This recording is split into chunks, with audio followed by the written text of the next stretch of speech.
Oh, excuse me.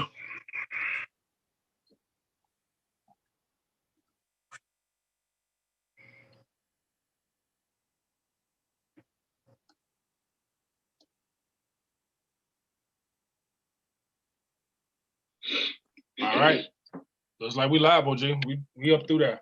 All right, ladies and gentlemen, I'd like to welcome y'all to another episode of Manhood Mindset presents Mindset Reset, featuring a legend, a hip hop icon, ATL OG, a person that literally affected how I listen to hip hop all my entire life. Ladies and gentlemen, man, I'd like to introduce y'all to none other than the Dungeon family's own Big Rube. OG, how you feeling, bro?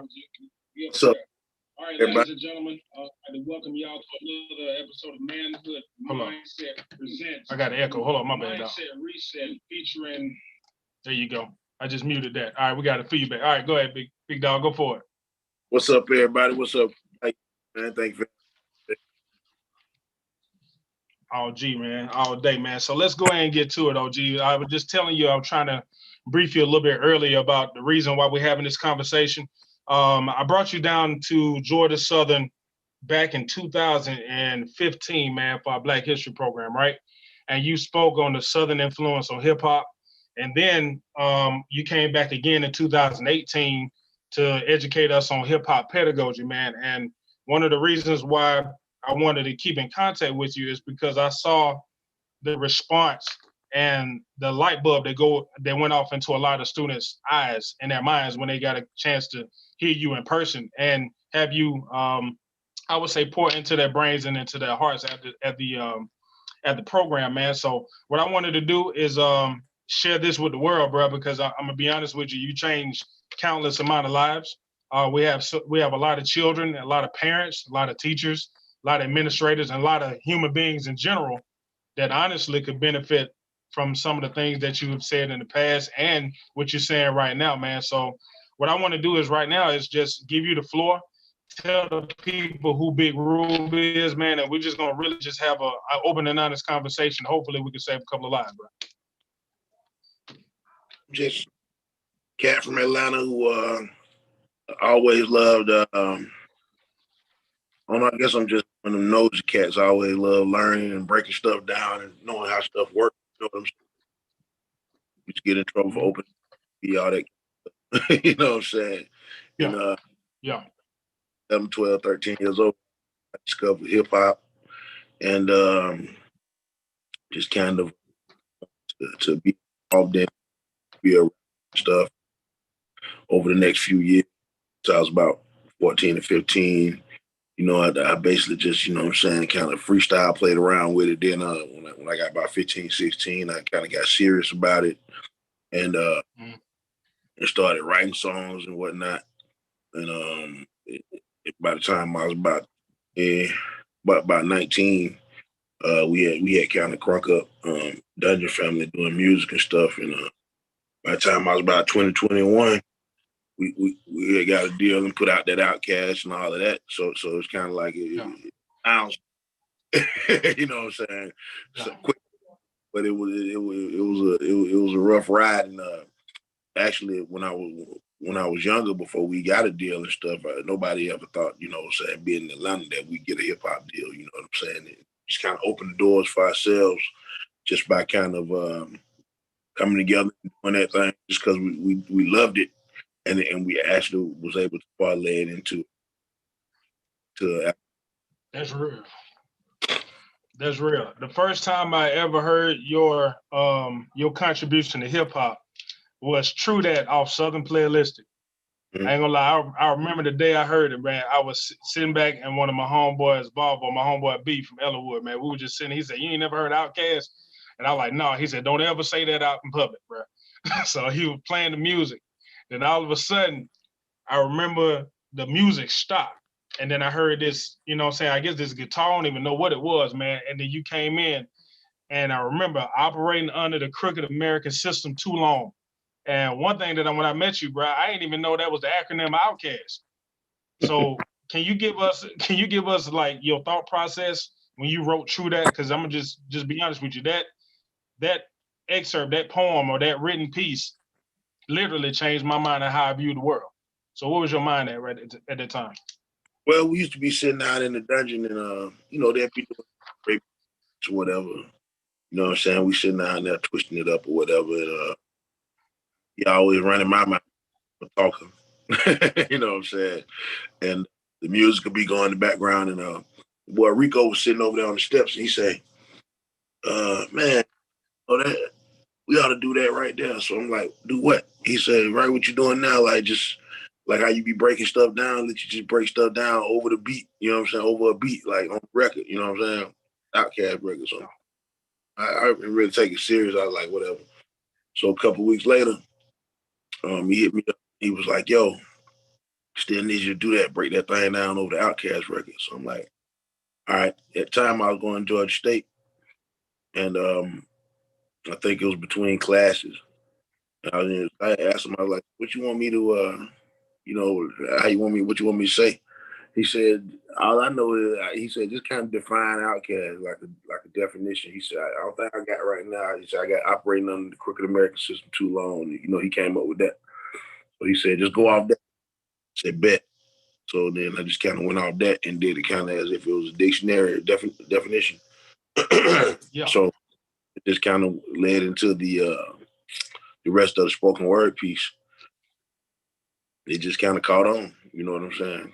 People kind of liked it. And the rest is history. Yeah. Man, I tell you one thing, bro. Like, you were telling me, man, that you start off at it as an MC and you were just writing and it just caught. You know what I mean? So one of the things that's very, very peculiar and very interesting is that hip hop has a youthful spirit to it, right?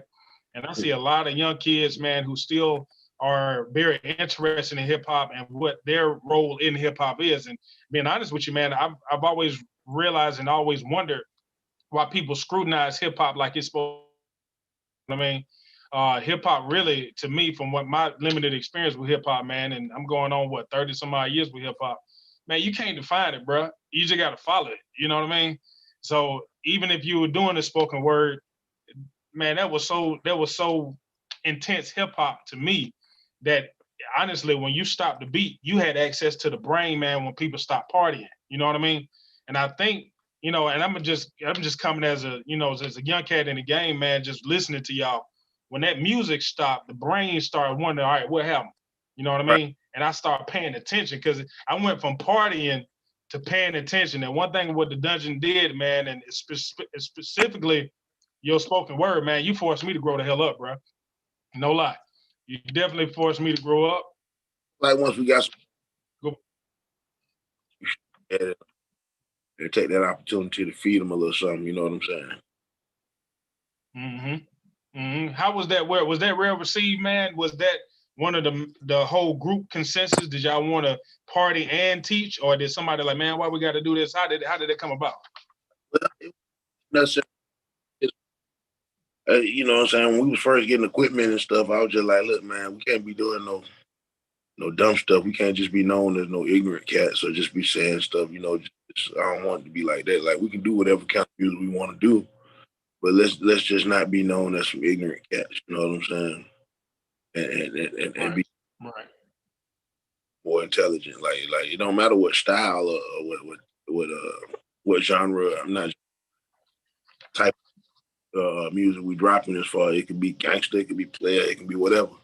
But just clever and intelligent with it at the same time. You know. That's real.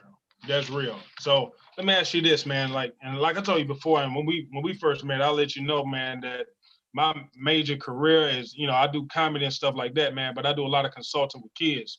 So right now, man, a lot of our kids are transitioning from either online learning, in-person learning, or they're trying to transition overall through this whole COVID-19 thing, bro. So I really want to know, what your childhood was like. You know what I mean? If if you don't mind just taking us through a couple of journeys in your childhood, who influenced you? How was your experience in schools? How did that affect your household? And we're gonna try to make sure we relate it to as many kids that may be watching this a little bit later, man. So that kid that's wondering, do they have a shot just like you had a shot? Let them know how you were brought up, bro. I came up, pretty much regular, normal style, you know what I'm saying? Pops come pick me up on the weekends and go over there and he'll show me how to work on cars and all that kind of shit. Yep. Just, had my homeboys in the hood that I went to school with and we go outside and play football, basketball, regular upbringing, it wasn't nothing major, I wasn't in the type of, we didn't really have a problem with gangs and all that stuff. We had bullies. Just regular type. And basically, like I say, I was one of those kids who just, I like to know how stuff worked, you know what I'm saying? And so school was actually for me. I like going to school and I like learning stuff, and had one or two different teachers who I really appreciated. One of them, this guy, Mr. Holly, who I had in 5th and 7th grade. He was a hell of a teacher, you know what I'm saying? He come in there and he'd be like, these folks don't want y'all to learn them, but you don't like that. He'd be like, really, I know this shit mean nothing but math, you know what I'm saying? You know what I'm saying? Really? Like, one of them cats. So can't nobody. One of his things was nobody can get less than an A in conduct in his class. So even if you don't learn nothing, you're gonna sit there and act like you learn it. But he was always being well rounded. We had to recite poetry, stand around, and for some reason he wasn't even a music teacher, but he had a big ass piano in his room and shit. So sitting there and play piano and we have to sing little songs out the little chorus booklet, you know what I'm talking about? And we had to learn poetry. I remember to this day, Robert Frost and all that kind of stuff I learned. And he was just one of those challenge you know what I'm saying, and a little bit more than the rest, and he made it fun, you know what I'm saying? And it'd be like on Friday, if it's raining or something, we couldn't go out for show y'all how to cook brownies, you know what I'm saying? Whatever. You know what I'm saying? Like this cat was like, he just made school a little bit more interesting, a little bit more fun, a little bit more engaging. And he was one of the first that I had that would really kind of make you be wanting to come to school and see what was next. You know what I'm saying? Yeah. I tell my students all the time, man, that I teach a lot of students that's in the education program, and they're going through a pre-professional block to see if they want to be teachers or not, right? And I always tell them this, man, there is no curriculum without connection, right? And basically what you just told me, man, that your teacher was not just in it's like one track minded. He wasn't just in a box. He was teaching human beings. He wasn't just teaching students, you know what I mean? So if you don't mind telling the students who are thinking about being a teacher, what kind of advice would you give to them if they are trying to make sure they either maintain or reconnect with the students in their class? I would definitely say no. You know what I'm saying? Like all you got to do is really care for real. And if you care, you know what I'm saying, you're gonna make those connections. You're gonna remember the small things about those students, that make you with them, and they gonna feel the fact that you care. You know what I'm saying? And that right there alone make them, uh, you know, appreciate you, teacher, and you'll be one of those ones that like those ones that everybody got teachers they talk about from back in the day. Like, yeah, man, that was a hell of a you'll be one of those ones because the kids will feel that you really care about them and you're not just there trying to get a paycheck and saying, fuck these kids. You know what I'm saying? Yeah. Exactly. No, I get it. I definitely get it. That's one of the things you just said, man. It was that you have to care, man, because honestly, a lot of people have to stop acting like kids are stupid. You know what I mean? And so sometimes you come in and trying to act like you're an authority figure, and most of the time, kids know if you're in control or not. As soon as you try to convince a child that you're in control, you just admitted that you ain't got no control in your classroom, and that's when children start trying you. Just showed that you ain't controlling shit. Because why you trying to convince me, bro? If you in control, you're in control. You ain't got to prove nothing to me. And that's when it's just like when you get that, back in the day when you get that substitute teacher, and you just put them through, and in 2 days or whatever it is, you get that sub, boy, you put them through the ringer, had them out of there. But when your real teacher come back, you straighten up. You feel me? Oh, So that's because they come in, not confident. But I think with the kids, man, you just be confident and show them that you care, and they'll, you know what I'm saying.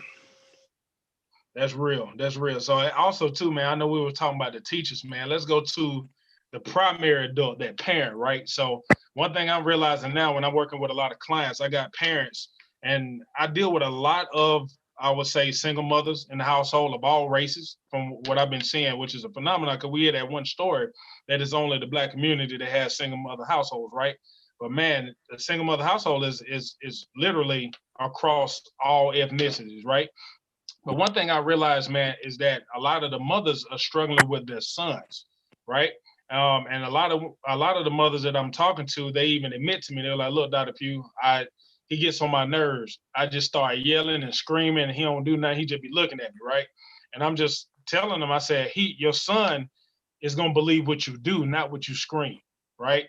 So, OG, tell the parents, man, if you don't mind, man, just give your synopsis about just like we just talked about that substitute teacher, man, that wasn't confident in their teaching abilities. Kids know when you're not confident in your parenting abilities too. Can you speak on that? Yeah, basically, man, it's like this. When I was a kid, it's just like, if you don't want your kids to do something or whatever it is, then you basically can't do it. You know what I'm saying? Simple as that. I'm saying you don't want to smoke cigarettes, don't smoke cigarettes. You don't want to drink, don't drink. Like you can't tell them one thing and let them see you doing another. That's different. Like saying, like my mom used to be like, you just gotta wait till you get grown. You know what I'm saying? You want to have your cigarettes, wait till you get grown. You need to wait. That's different. But for the most part, if you want them to be have a certain discipline, a certain way that they carry themselves, then you're gonna have to show them by example. Just really work. You know what I'm saying? Because they gonna do as you do, not as you say. As the old saying goes. You know what I'm saying? That's just simple as that. You One thing I got. tell them you try to bang that in their head, bang their head all day long. But then it's like that old commercial where the dude be like, "Where'd you get these drugs?" And they be like, "I got it from you, okay? I got." It's kind of that same thing. They're gonna go by example. You lead by example. One of the things I always find out, man, is what message do you have to the parent? And I'm gonna give you a synopsis, right? I've always been in contact with those parents that they may be so insecure in their parenthood that when it's time to have a conversation with the teacher and administrator, they have a tendency to overreact and overact overall. You know what I mean? They try to push the envelope. They try to be super parent. They end up trying to demean the child in front of the teachers to think that's going to give them some more parent cool points based off the administration. So what can you say to that parent that thinks they have to put on in front of the school teachers and the school principals to make them feel secure in their parenthood? What do you say to them? I would say, what I'm saying, definitely don't never try to embarrass your child, you know what I'm saying, or don't never try to demean them or make them feel insecure in front or not in front of nobody, because that's not gonna help you. That's just gonna make them be more more withdrawn. You know what I'm saying, and listen to you. And also, what I'm saying, it goes both ways. You know what I'm saying, because you have those parents that come in there and say, "Well, I know my kid ain't did nothing." You got them too. You can't be like that either. Your kid is just as fallible as any other human. I'm saying we all can make a mistake, or we all can, get into, trouble at school or whatever. It doesn't say that you're a bad person. It just says that we're fallible as human beings. You know what I'm saying? So I think teachers and talk to the student and get your bearings as far as what probably did and didn't happen, and then you go from there. You talk to them. You know what I'm saying, and then you come up with what you can do to keep these things from happening, or to get the kid in line, or to make it a better situation between the student and the teacher, whatever it is. You know what I'm saying? But the problems is, instead of talking at these kids, you got to talk to them just like me and you talking to each other as men, You know what I'm saying? You got to talk to a kid just as another person and show them respect. They'll show you respect. You show another person disrespect, they're gonna show you disrespect. That's just point blank simple. It don't matter about age. You know, you got to treat kids like a person. You know what I'm saying? Because they are a person. You know what I'm saying? They're not just because they're younger or whatever. Don't mean that you got the right to just disrag them around.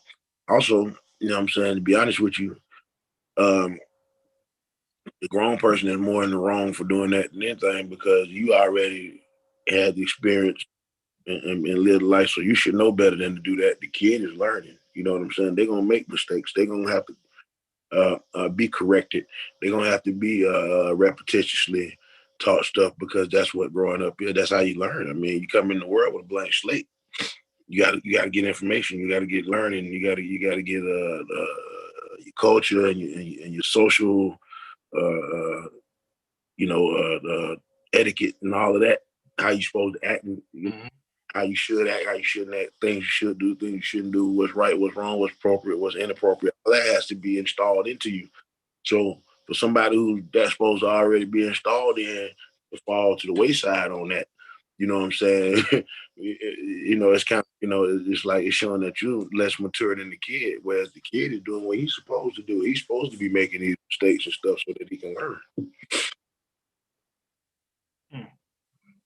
You can't make a connection if you contradict them. That's what I'm hearing. Like every time you saying it, man, you can't be a walking contradiction and wondering why your kid don't respond to you. Right. You can't disconnect to connect. You know what I mean? That don't make no sense. Mm-hmm. You know what I'm saying? And again, things like if I want to plug a charger into my phone, it got to be the one that fit in there. You know what I'm saying? So you gotta be able to come at somebody in a way that fits. I guess is the best way to say it. The best way that fits them. So even with, like you say, with teachers and students, you might not connect with every student the same. You know what I'm saying? The iPhone charger don't connect to the Droid charger. You know what I'm saying? You got to connect with them individually. You know what I'm saying? As students and as a whole. You know what I'm saying? But that's just to me, that's an art form a little bit. You know what I'm saying? But that's part of being a teacher. That's a talent, just like being a rapper or a carpenter or anything else. You know what I'm saying? That's a skill. You know what I'm saying? Everybody's not a teacher. Some people are, some people aren't. But the ones that are, that's a skill, and and we're lucky to be graced with people that are good teachers because they're holding a large percentage of the molding of the minds of the kids. You know what I'm saying? Which basically, One of the things that I've thought about when you were talking about that, man, is I'm thinking in my mind, man, I know so many people who are smart that can't teach. You ever been around them folks? You know what yeah, I mean? You got a lot of people who know a lot of words that can't rap. You've been around them folks, right? all right, Right. So I tell teachers all the time, man, like sometimes when you try to prove that you're in charge, sometimes you forget to teach. You know what I mean? And they're so gung ho on trying to make sure that the child respect them that they don't even know how to respect the child first. You know, a lot of people think that, well, since you young, you supposed to respect me because I'm adult. I like, man, look, we around from where I'm from, man, we tell you, man, watch out from strangers. You know what I'm saying? And an adult that don't know how to talk to you, that's a stranger. That's what a lot of people may not get. When we teach our kids, you need to chill out. Boy. you know what I'm saying? And respect is commanded. You know what I'm saying? And you earn and command respect by showing it respect. You know what I'm saying? And also, first of all, respecting yourself. You know what I'm saying? Respect. I'm respect you. You don't respect yourself. But Right. you show you respect is just kind of it's an automatic response. It's just like smiling at somebody. It's very, very, sometimes, you got some crazy folk, but for the most part, you smile at back. You know, you mean mug, somebody, mean mug, you looking at, you know what I'm Yep. saying? Straight up. you know, but I think one of the problems is, like you said, they spend a lot of time not doing what the purpose of that we are here for. You know what I'm saying? I'm here to learn. You're here to teach. Let's do that as opposed to getting to this dynamic of y'all little niggas gonna respect me and man, yeah, they gonna talk. that turns into a whole dynamic where it's a conflicting or a combative type of situation as opposed to harmonious situation. What you want. If you get in there, you get that harmonious situation going, man. Them kids be, on time for class. Can't wait to be skipping the class and come to yours. You know what I'm saying? I done seen it. Hell, I done did it. I done skipped class, one teacher class, and showed up for another teacher class. It wasn't that insisting on not going to school or whatever. It's like, fuck that teacher. You know what I'm saying? Straight up. It wasn't the subject matter or learning in general, because I like school. I like learning. Yeah. But if I didn't like the teacher, it was kind of like, that's what they talking about.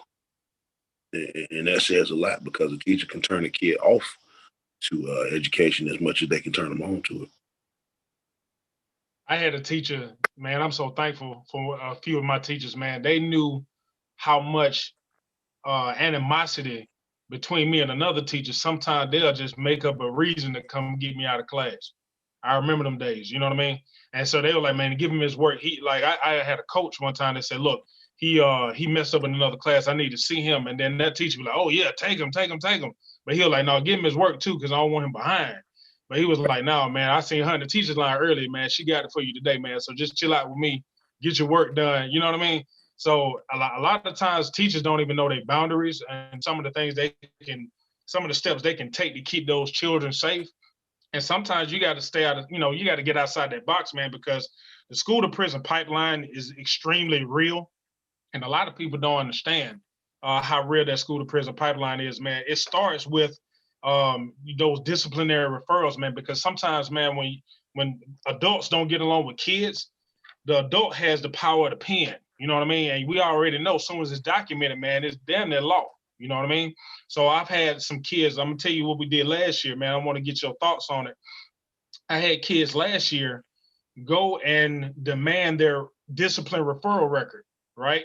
And so, kids ain't never seen it. They just know they getting rolled up, but they don't even know how many times they got written up, right? So I had a young man go find his discipline referral record, and he said, "Hey, Dr. Pugh, hey, this is the first time I seen this." I'm like, "That's good. What does it say?" He like, "I don't know, but hey, what does aggressor mean?" I said, according to that document, bro, you started a fight. He was like, "Oh, hell no." I was like, "What's going on?" He said, "Man, I got jumped that day. How I started the fight and I got jumped." And I was like, "Bro, you need to fix that. Who was there?" Long story short, he didn't understand that the school to prison pipeline was already documented. He just thought he was being sent to the office back to back. That young man found out he had 8 referrals in 2 months. And you got a certain amount of referrals before you start going to alternative schools and things of that nature, man. So those kids who need to understand what discipline is and what discipline isn't, what kind of advice or what kind of, what kind of perspective can you give those kids, man, that need to understand that dynamic of discipline? Well, look at it like this. They're kind of using school in a way to identify, you know what I'm saying, people that they need to put in certain boxes. In other words, they're using school to kind of see who gonna play ball, who not gonna play ball, who can be got over on, who can't be got over on, who can be kind of channeled into certain pipelines, and who can't be, and who can be profiled as prison fodder. Like I say, somebody. Let me tell you something. They kind of, it's almost like, it's simply the simplest way to put it. The oversimplified for everybody is, they already. You think the police watching you on the streets, watching you. You know what I'm saying, in your neighborhood. They already watching you in school. They getting a preliminary idea of who to watch, and who can probably who gonna probably be what's considered quote unquote good citizen, and who gonna be a quote unquote criminal. You know what I'm saying? But it's really more of it's sad, because it's really more of a directing you into it than it is identification process.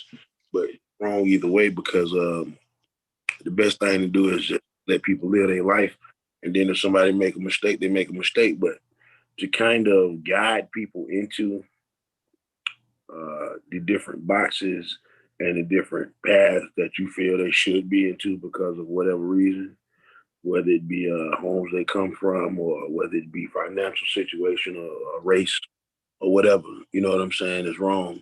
So sadly, school has become part of that process. So what you have to do as an individual is, if you don't want to be boxed into that, what you have to do as an individual is go in there and be on. I'm not fit to be boxed in. I'm not fit to be directed and moved and put in paths that I don't want to be in. And you can show them and prove them wrong and make it where that process is not successful. So then when things are successful, they become obsolete and they'll stop doing that shit. You know what I'm saying? But as long as they're having success with it, you see what I'm saying? And one of the reasons they had success with it, like you said, is because nobody ever cared enough to do it. They didn't, most people didn't even know this existed. You see what I'm saying? And we need to get rid of all of this profiling and all of this prejudice. Prejudice, prejudging is just kind of like not knowing something about somebody, but already making up your mind about them as a person. And this happens all the time, you know what I'm saying? But we, everybody, nobody's perfect. We all human. We all fallible. We all fall prey to it. But we have to try to kind of work on that as a people. And when I say as a people, I mean humans. Period. We have to work on this tendency to prejudge each other. Where women prejudge men prejudge women, adults prejudge kids prejudge adults, races prejudge other races, police prejudge citizens. Citizens prejudge the police. We have to start waiting to make our judgments based on, just like I said, with teachers teaching individual, you know what I'm saying, interactions, as opposed to just making a generalization about everybody based on this one motherfucker. You know what I'm saying? Excuse me, friends. No. We got I got a lot of bilingual kids that I help. They speak many languages, OG. They speak many languages. One of the things that I thought about when you were talking, boxes are for products and the dead, man. If you plan on living your life, get outside of that box and make sure you don't put other people in there with you. You know what I mean? Also, too, judge. Box leads to, usually a box end up well on the shelf somewhere. And so, and that's how they do us, you know what I'm saying? They want to warehouse us, take us and just put you on that shelf. And for all the kids that ain't getting that metaphor, I'm talking about jail, prison. That's warehousing of a person. If you don't want your ultimate destiny to be inside of a box, whether they be in the ground or in that prison, then what you need to do is not allow yourself to be in the box. Don't. It's not like this ain't Roach Motel, this ain't Mouse. You know what I'm saying? We human beings. Don't let them lure you in there with the cheese or a little peanut butter. Don't let them lure you in there with that shit. You know what I'm saying? And you think about the long term. It's just said and done. And I know the younger a kid is, the harder it is. But the older you are, the closer you are to adulthood, the more serious it is for you. So to the older kids, especially in middle school and in high school, especially, don't get boxed in, man. Go in there, do what you can to learn. You know what I'm saying, and interact well with the teachers. If it's a situation where what you do that you ain't getting along with this teacher, you get transferred out of their class, get another class. You know what I'm saying, straight up. You know what I'm saying, because school itself, learning itself, information itself, education itself. There's nothing wrong with that. Being a student itself, being a teacher itself. The problem becomes with these personal conflicts and these personality differences and these egos and all of that. So as a student, you know what I'm saying, swallow your ego. As a teacher, swallow your ego and work together and get the shit done that we're here to do. Better the nation through education, period. It's hard to educate when you're living inside your ego. Mm-hmm. So it's not about us, man. Education is about, the greater good of the whole. You know what I mean? And larger percentage of your time spent at school to be towards school and not much got nothing to do with school. That's real. That is real. So let's do some housekeeping, man, because I'm gonna be honest with you. You dropping jewels that people pay top dollar for, man. And you may not know this, man, but I put your Cash App on the Zoom. So this is for the people that's listening. For real, man, because I mean, we spend money with people that don't help us every day, man. So I at least want to give people the opportunity to show you love, bro. Because honestly, the things that you're saying, you helping teachers keep their career. You helping the principal to keep their school off the news. You know what I mean? You're keeping a parent from losing their child to the state by some of the things that you're telling, man. So I want everybody to look at the screen, man. If you think that you're getting some, food for the soul, man, and just food for the brain, feel free, man, to send OG something, man, just a love. You know what I'm saying? Just out of just pure respect and love for what he's doing. What'd you say, OG? Yeah, feel free. I remember when I was a kid, man, I said, what if you put it, because I used to read comic books and stuff in the back of it. It'd be like you can order stuff. I was a kid, I said, what if you just put an ad in the paper or something like that? Just say, send me $1. Just send me $1. For no reason at all. And then out of the millions or billions of people that, let's just say a couple million people see that. If only a couple of % of those people send them $1, you be paid. Straight up. And I think that's what it is right now, man. And that's the reason why I appreciate you spending this time, man, because you could be doing so many different things, and you're allowing yourself to have access to all these people, and you're allowing all these people to have access to you. You know what I mean? So I put like this, some of the energy, and I know we talked about a lot of different stuff, OG. I ain't gonna lie to you, and I don't know if you remember this, but I'm gonna try to jog your memory. I remember when we brought you down to Statesboro at Georgia Southern, right? And then one day I took you out to a restaurant for dinner, man, and you basically broke down the word dope. You broke down the word dope and how it relates to the brain and dopamine and all of that, bro. And I ain't gonna lie to you, bro. I didn't talk for about an hour and a half because I was still trying to think about it. That's when we Say it again. That's when we went to that Japanese restaurant. Yeah, the Japanese restaurant. Yeah. Yeah, that was fire too. That was a good restaurant. Was it good? I ain't gonna lie to you, bro.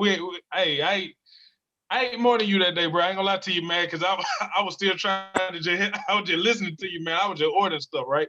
But no, you were basically saying, and I was like, what's so bad about dope? He was like, man, dope is short for dopamine, man. Your brain literally releases that. You know what I'm saying? It's a chemical. Your brain produces dopamine when it's stimulated in a certain way. When you eat food, that's probably why I brought it up. When you eat food, your brain produces dopamine, which is why when a lot of people get off drugs, they eat a lot, because that's one of the ways they. But when you take drugs, especially a drug like heroin, it produces a ridiculous amount of dopamine. It actually produces endorphins, and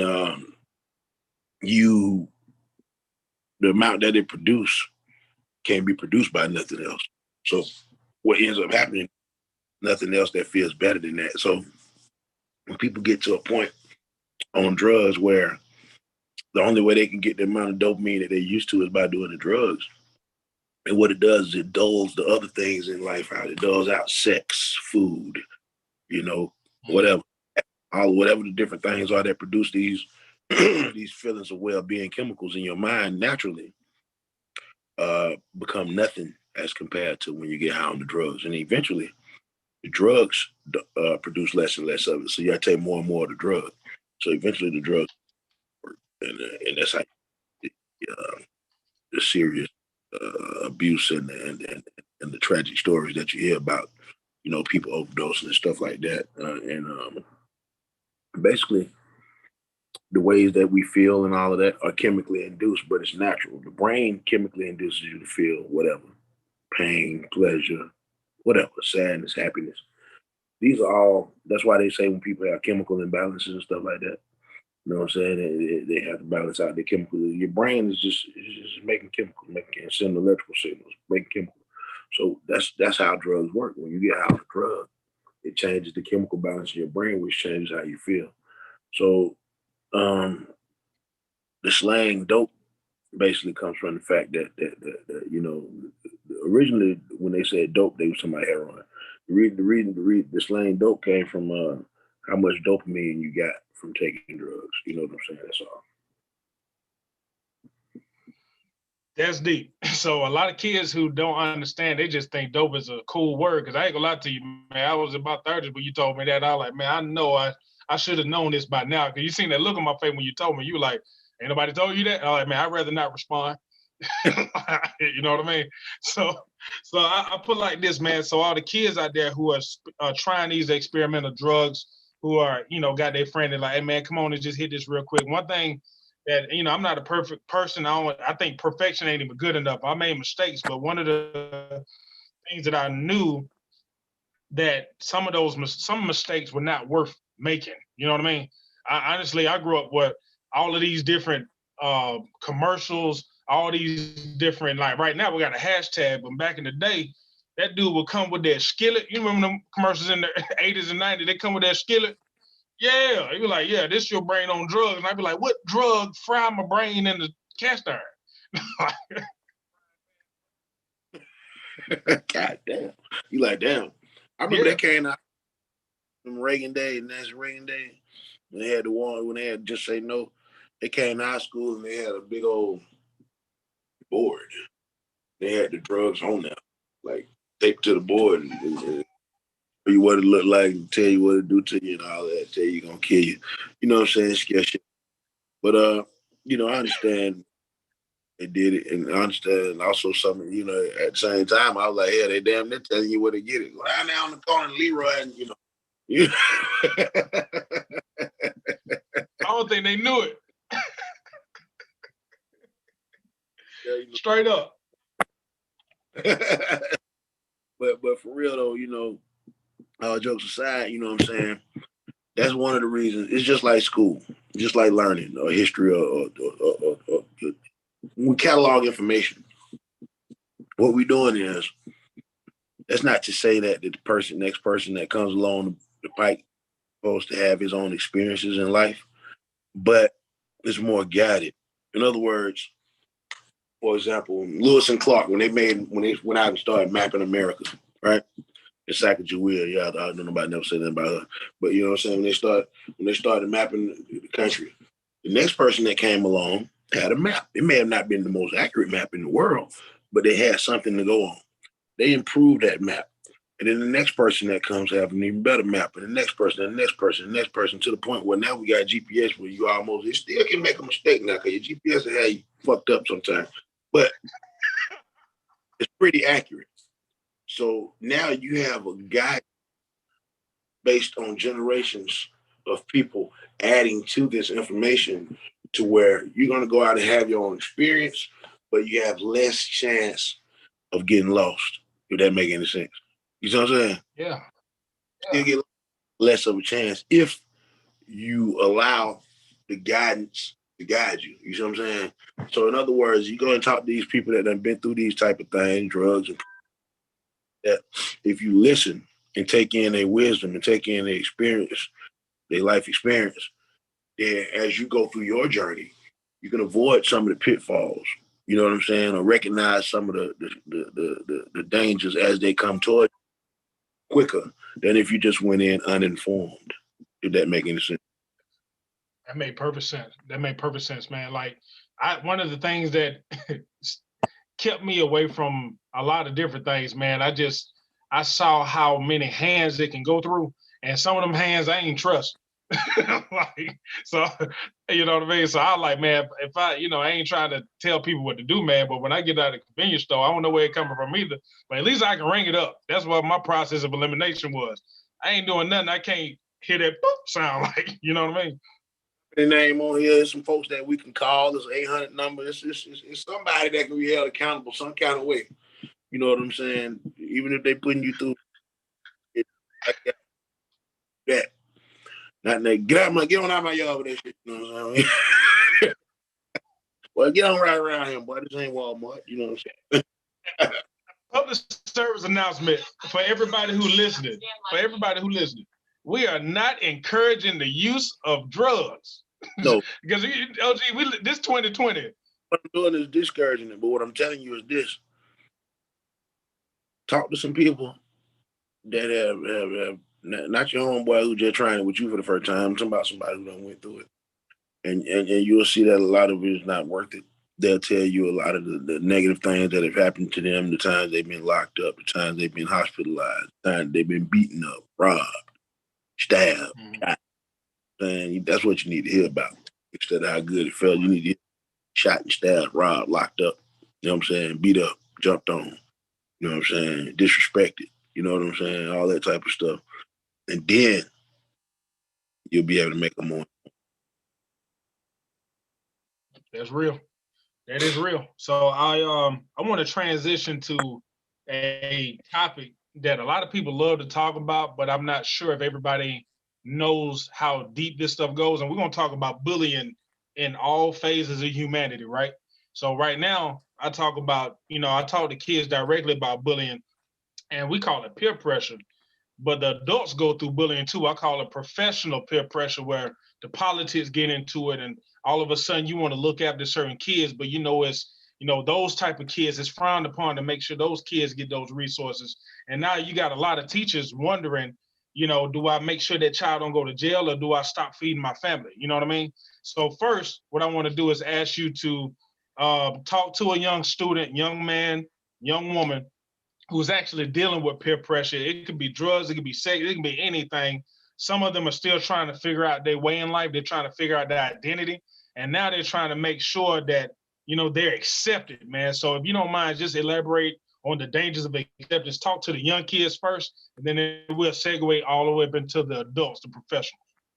Well, I say this, when it comes down to that, don't be afraid to ask what your friends, are they feeling this type of pressure? Don't be afraid to ask adults, what should you do about it if you're feeling some pressure. Because it's real. You know what I'm saying? Because we're kind of built people who want to fit in socially with our own. So that's what makes peer pressure so powerful. So to the kids, I'd say, don't just automatically.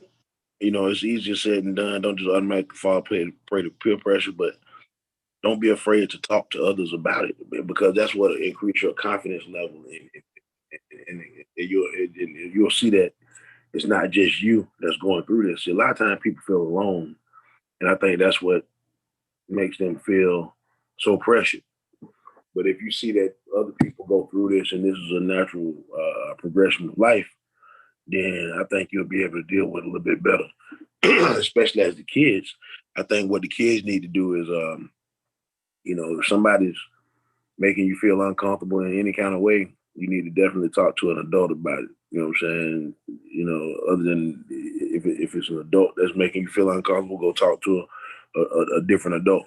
If it's a kid that's making you feel uncomfortable, if it's at school, you talk to a teacher or administrator. If it's in, outside of school, you talk to your parents or whoever you need to talk to, guardian, grandmother, grandfather, whoever it is that's your adult. You know what I'm saying? Authority figure. You go and talk. Saying and you'll just that alone, and opening of a dialogue, to set you on a path to be able to find a solution to your problem. One thing I'll add to that, OG, before we go to the adults, is one thing that helped me and a lot of people I went to school with, man, we had to find some physical contact sports immediately. You know what I mean? So especially for young men. Football, basketball, baseball, karate, whatever, dancing, rapping, whatever.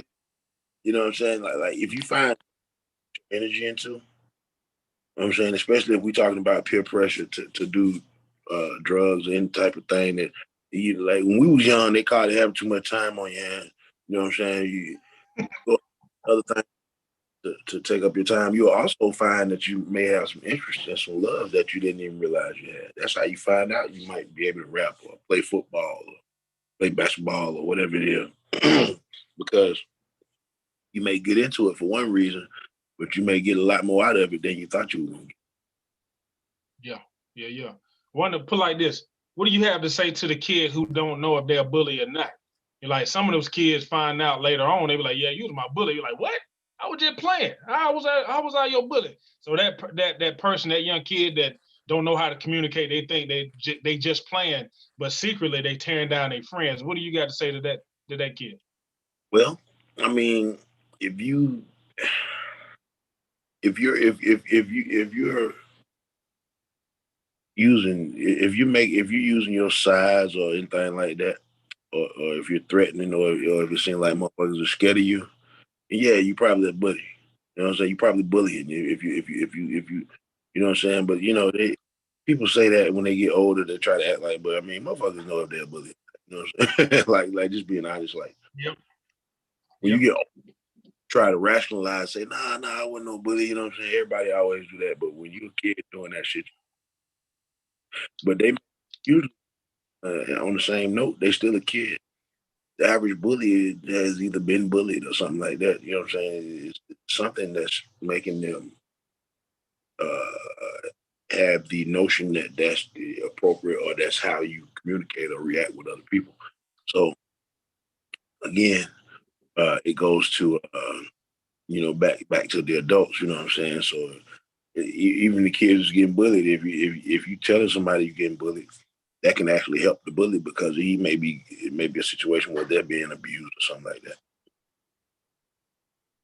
When it's traced back. And what I think is so important about what you just said is that sometimes when you have kids who are actually being bullied and don't know how to respond to it, what they do is like they just work out their anger on each other, because they're at the same playing field, they're at the same eye level, right? So you got some kids that are so frustrated.